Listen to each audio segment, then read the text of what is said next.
Hello, everyone, and welcome back to Cyrus Webb Presents. I'm your host, Cyrus Webb. So glad you guys can join us once again. For those tuning in on the simulcast on Facebook, LinkedIn, YouTube, and on X, we're glad you all can be with us. Going to bring in our friends over on IG so they can be a part of our conversation. And last but certainly not least, going to connect with our friends over on Amazon. I'm really excited about this next guest. Had a chance to read an early copy of her new book, and I think you guys are going to really enjoy this conversation not only about the story, but also about the author herself. And we're now live on Amazon Live with Cyrus Webb Presents. If you guys are new to us on the Amazon side, I'm going to type you guys a quick welcome message over there. Make sure you guys do hit that follow button, either here in this corner or down below. You also will see the book by our next guest. I'm excited to welcome Paula Saunders to our broadcast today. Her new book, you guys can see there in print and in Kindle, is called Starting From Here.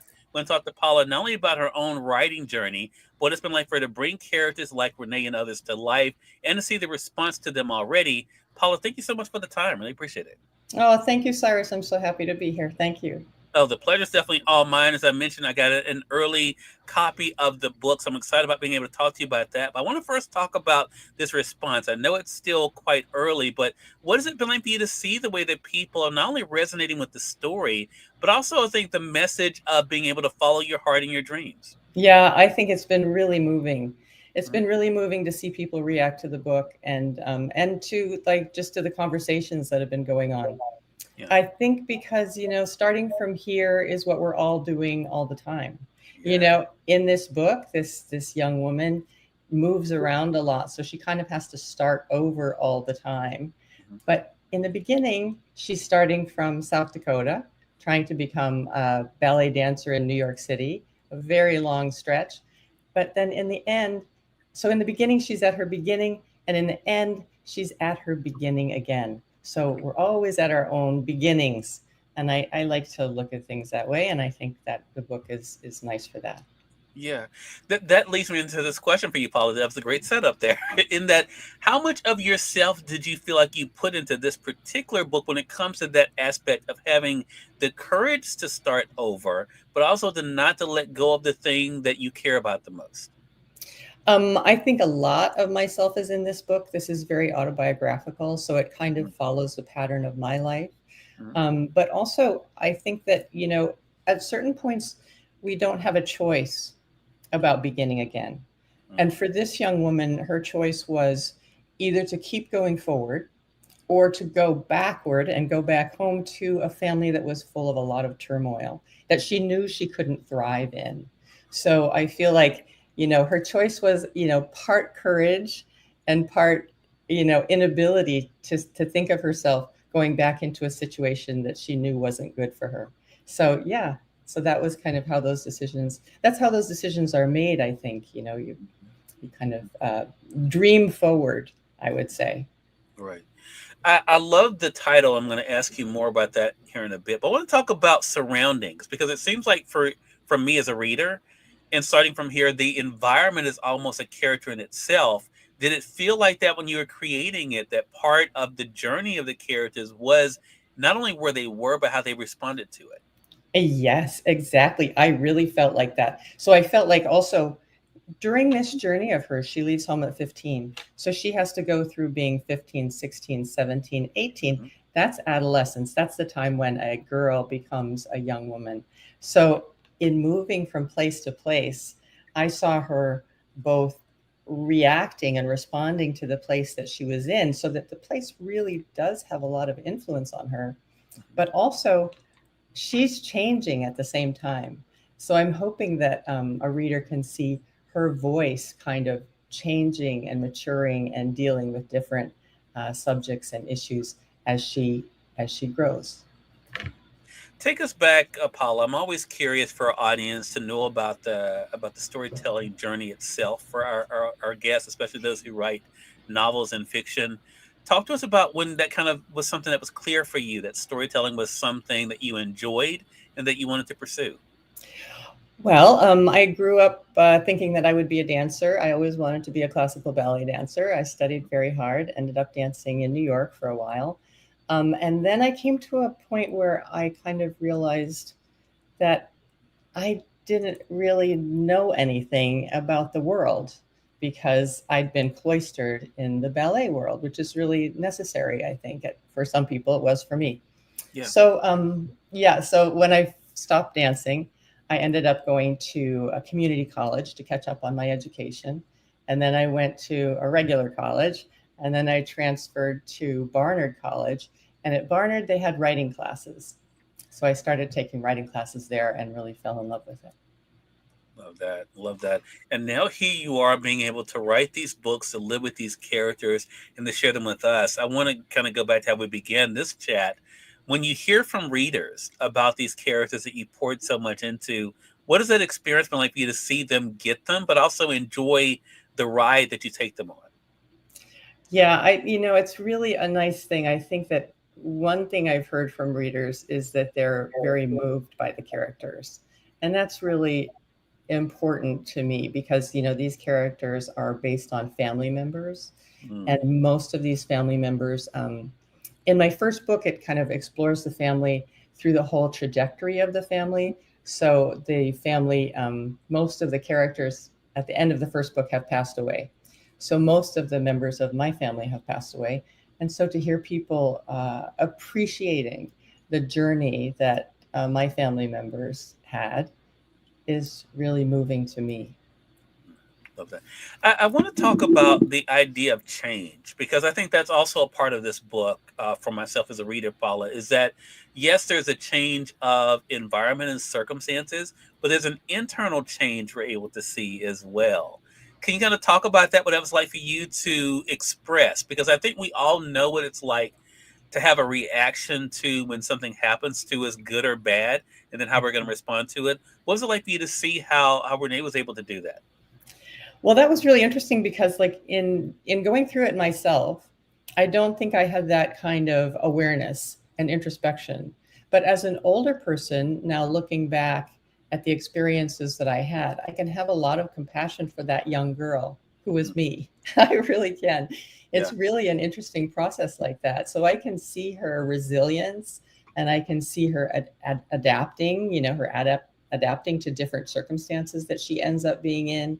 And it was really a kind of eye opening for me to see like, oh, wow, that was really a very kind of both desperate but also strong move to stay and to kind of adapt yourself to the circumstances you're in and move through them to the goal that you have in mind. No matter like how difficult they might be, you have a single goal in mind that you do want to move toward. So that was eye-opening for me. And Paula, the idea of trusting one's inner voice, I think, comes up in this book as well. I think a lot of times, it's so interesting, especially as creatives, right? We respect others, but we also understand we have to respect ourselves and our gifts and our talents and our own voice, more. For Renee, of course, just like for yourself, dance was that thing. Talk to us about that and what it was like for you in giving her the ability to do that, to trust herself, how you kind of were able to think about how you benefited from doing it too. Yeah, I mean, that's a really deep question, I think, because, is a person born with the ability to trust themselves and a kind of strong inner voice, or is that something that they develop? I mean, I can see in this book, um, Renee had the support early of her parents and her community in the goals that she was trying to reach, in her dancing goals. Whereas her brother Leon did not have that kind of support, even though he had the same kind of talent. So and also I think there's like a combination thing because his inner voice was also softer for him. He was much more sensitive to other people's needs and other people's wishes.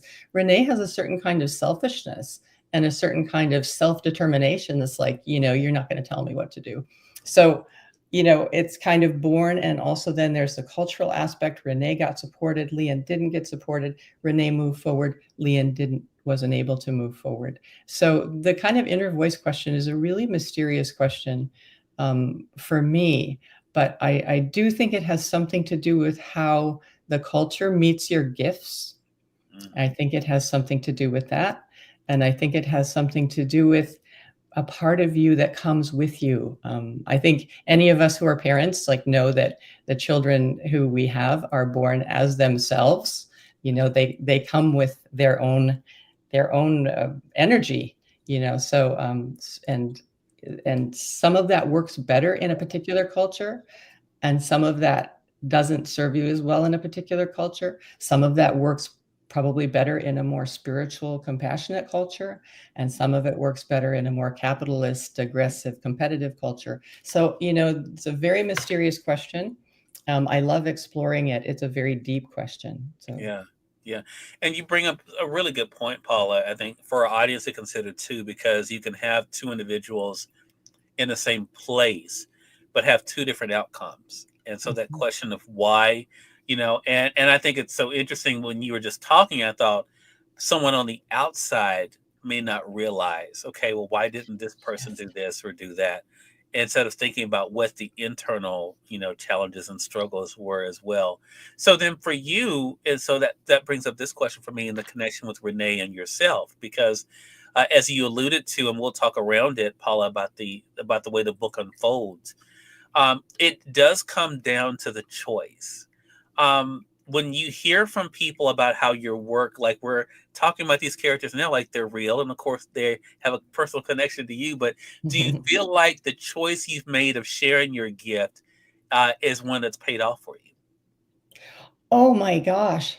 Yes. A resounding yes to that question. Yes, I do. I really do. And it took me a long time. I was writing some of these stories when I was in graduate school.